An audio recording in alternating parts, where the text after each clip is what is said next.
দেখেছিস দেখ, তোমরা বিশ্বাস করবে কিনা জানি না, পুরো 2 মাস হতে চললো আমার বাড়িতে না চিকেন মাটন কিচ্ছু রান্না হয়নি। আর আজকে তাই কর্তা নিয়ে এসেছে, দেখো এরকম দেশি একটা মুরগি। তো আজকে বাড়িতে এই মুরগিটাকে কেটে রান্না হবে আর কি। ভীষণ মানে ভালো লাগছে আর কি। কেন ভালো লাগছে বলতে, এইরকম মানে গোটা মুরগি বাড়িতে আনা হয়েছে, তো ওই জন্য মা ছেলে তো বেশ মুরগিটা নিয়ে খুব মজা করেছিলাম। তারপরে স্নান টান করে আমি চলে এসেছি মশলা টশলা করে প্রিপারেশানটা করে নিতে।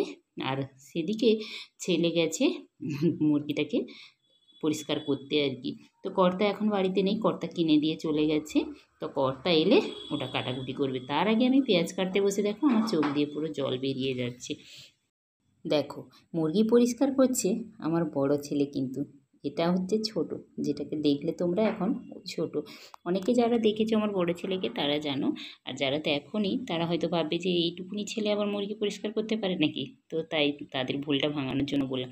আর এদিকে দেখো পেঁয়াজটা এত বেশি কাটা হয়ে গেছিলো, তাই ভাবলাম কিছুটা বেরেস্তা করে নিই, তাহলে মাংস এতে দিলে ভালোই লাগবে। নর্মাল দেশি মুরগি যেইভাবে রান্না হয় আমি কিন্তু সেইভাবেই রান্না করব। এখানে এক্সট্রা কোনো মানে আলাদা প্রসেসে রান্না করব না। আলুটা ভাজতে বসিয়েছিলাম, এদিকে কর্তা বাড়ি চলে এসছে। মুরগি পরিষ্কার হয়ে গেছে, কিন্তু মুরগির গায়ে না ছোটো ছোটো লোম থাকে, সেই লোমগুলোকে আগুনে এইভাবে পুড়িয়ে নিলে বেশ পরিষ্কার হয়ে যায় আর কি। তো কর্তা গ্যাসের পুড়িয়ে নিয়ে গেল, তারপর আবার আমি কড়াই বসিয়ে আলুটাকে ভেজে নিলাম। আজকে আর মশলা শিলনোড়ায় বাটিনি, মিক্সিতে বেটে নিয়েছি। এখানে আদা রসুন কাঁচা লঙ্কা পেস্ট, পেঁয়াজ আর টমেটো মিক্সিতে বেটে নিয়েছি, কারণ অনেকটা লেট হয়ে গেছিলো মুরগিটা কেটে পরিষ্কার করতে, অনেক লেট হয়ে যাচ্ছিলো তাই জন্য। তা কর্তা দেখো এদিকে মুরগি কেটে নিয়েছে।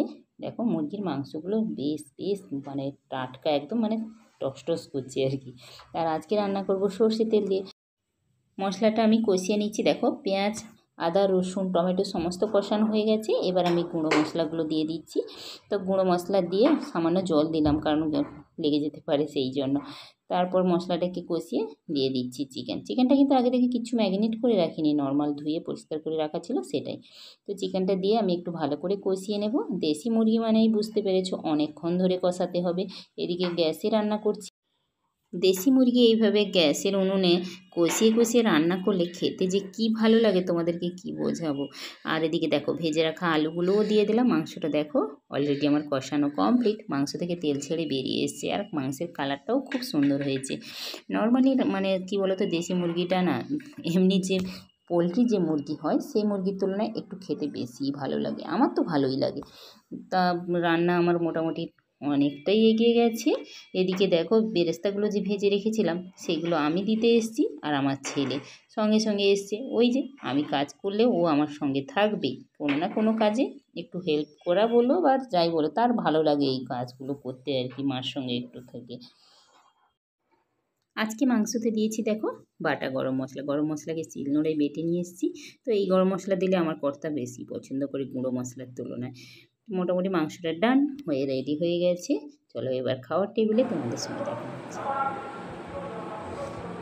এত তেল মাংস থেকে তেল বের করে নিতে হচ্ছে, এক বাটি হ্যাঁ মিথ্যা কথা বলবি আর বার করবে নিতে। তেল বিহীনে তারা না বলেছে, তেল বিহীনে কি তেলে মুরগিতে জোর গল্প রাখো। মুরগি দেশি মুরগিতে তেল বাড়ায় সবসময়, বাড়ায় হ্যাঁ রে ঘরে থেকে ভাজা বেরোয়। দেখো মাংসটা দেখা হবে এটা কি এটা কি গো, এটা কি কাটছো, কি এটা রান্না করতে দিয়েছি তাও খুঁজে দেখা যায় রে বাবা, এত লাল টকটক করছি নি। তেল দাও না একটু গো মা। না চার তেলটা সময় রাখতো, তেল দাও না খেতাম, একটু খেতাম তেল খেতে পারবি।